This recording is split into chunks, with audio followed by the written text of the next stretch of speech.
Hey guys, hope I'm catching you all on a great day and welcome to another qmoniep build video. And this one is the Ascended Tower starter build. So this build is going to be OP for new players and for vets, but definitely if you're a new player, you just got to level 50 and you're trying to get through Ascended Towers, this build is perfect. You won't be using items like the Mithra Star with 2 primary perks. You won't get legendaries. We're going to be using a lot of items that you can just enchant and get to a legendary level. Now we will be using some legendaries, but they're interchangeable and I'll show you what we can change them out to. The only one that's mandatory, I would say, is Presence of Mind or Void Shield. Now with this build, I was able to get through towers with no boons, so you definitely could go ahead and use boons to get through the tower. If you're a new player, you should be able to do that easily, but if you ever want to try your first run without boons, this would be a good build for that as well. For our play style, we're going to be using polarity attacks. We're going to start out with our dual blades, go ahead and build up our polarity attack charge, then go ahead and switch with the polarity attack and use our longsword and go ahead and do the same thing over. We're going to be using some soul shatter build up to get that polarity attack charge with our longsword. We're also going to be getting overhealth a few different ways, so that'll help us out with our survivability, and our resistances will be maxed.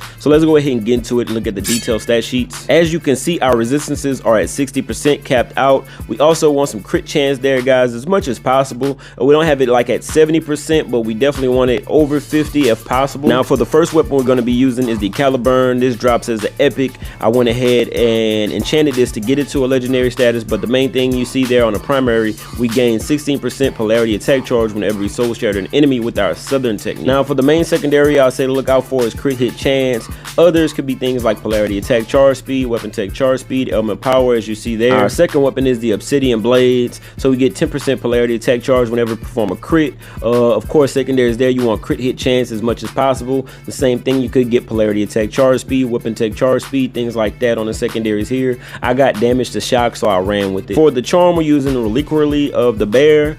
This is not necessary. I'll show you some things you can swap it out for, but if you do get your hands on this, it's in Lightbringer. So the primary here reads we get 111 soul shatter build up with our augment power usage is below 10. This works well with Hinterclaw because his augment tree isn't maxed out like some of the other valor plates. He has fewer than they do, so you can go ahead and get to 10 less augment power usage easier with him, so that's why I went with that. It will be useful for the Caliburn to go ahead and build up our soul shatter, so you can go ahead and soul shatter enemy in order to get our polarity attack charge, but you don't need it. You could swap this out for Heart Song Amulet to get soul shatter during Rampage. Now for the charm, I'm using Cosmera's Scale. This does drop as a legendary. The primary reads whenever you hit an enemy with the polarity attack, it increases the power of each shock stack by 43%. With the primal a little bit less, but you don't need the primal version. If you have it, you could run with it.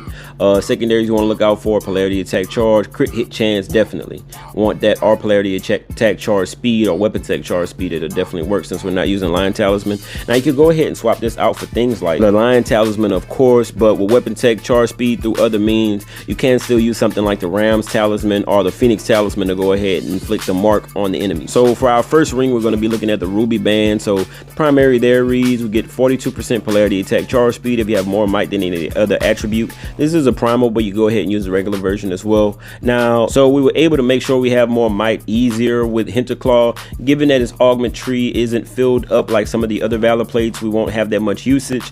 And another thing is we can make sure we have more might fairly easier than the other valor plates. Also with our items here in the front part of the build, make sure we have more might items with the items I'm showing you guys. And Eye of the Dragon, of course, that's one of the means we're going to be using to survive. Then we're going to be using the Plague Pendant for our banner, and last we're going to be using the Archon's Tear for our Lifestone. All right, let's go ahead and look at the augments now. Our first vitality augment is going to be Presence of Mind.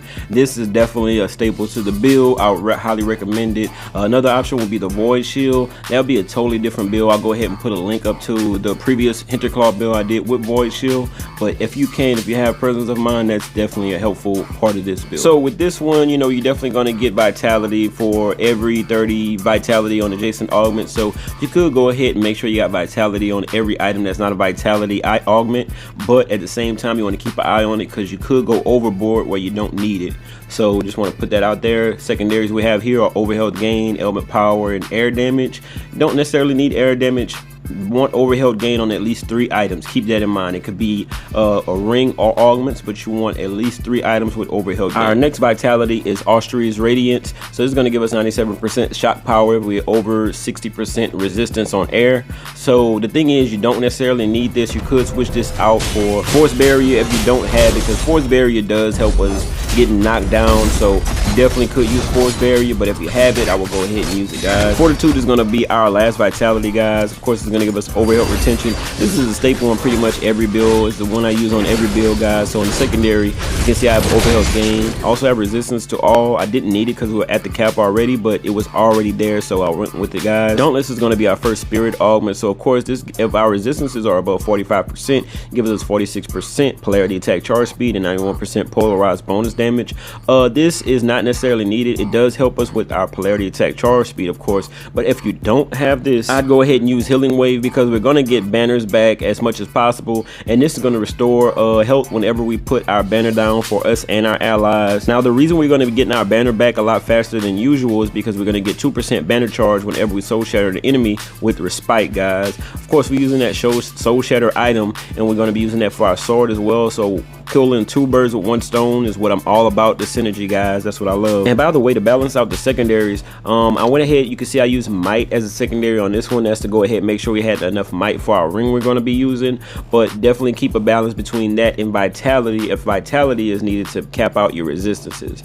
But other secondaries, we have air damage and damage to shocked enemies. We would want to swap those out for ailment power if possible. Now for our first might, we're going to be using Paradise, and that's because it gives us 21% weapon tech charge speed for 10 seconds whenever we perform a crit hit. I'm going to be hitting a lot of crits, so that's going to be useful, especially since we don't have Lion Tablet. And the secondaries for our might augments, we want ailment power, but the follow-up, we would either want polarity attack damage or vitality if we needed to fill up our resistance. And last but not least is focus. So every time we hit a crit, we're going to get overhealth, guys. So we're going to be getting overhealth from this and Eye of the Dragon. We have overhealth gain in 3 different places, so every time we get that overhealth, we're going to get a good amount, and that's going to help us survive. Looking at the skill tree, we want our polarity attacks filled, we want our soul shatter filled, we want our crit hit chance filled, guys. So those are the main things I'll focus on in the skill tree. Other than that, I would definitely say ailments would be helpful if you put that up. Also, crit hit damage would be helpful if you put that up as well, and you could also fit your play style. So if you use shields or whatnot, you can go ahead and throw something in there, or the Shuddering Slam if you like to use that. And that is the Ascended Tower starter build, guys. As I mentioned, I was definitely easily able to conquer the Ascended Tower of Trials with no boons. Definitely could conquer Lightbringer. And as for the Reliquary of the Bear and the Dauntless items I showcased in this build, guys, those cursed items, you get those easily in Lightbringer. If you won like one or 2 rounds in multiplayer, those drop easily because they're not legendary items, so don't fret about getting those. But as I mentioned, you can still swap those out for regular items you already have, guys. As always, definitely go ahead and shoot me a comment if you see anything you would like to change, if you have any ideas or anything you would like to switch on the build. If you try it out, go ahead and let me know how it worked out for you. If you haven't subscribed already, guys, go ahead and subscribe and hit that notification bell to see new builds and new Godfall information whenever it's made available. And again, thanks for watching. You all have a great day, and I'll see you in the next video.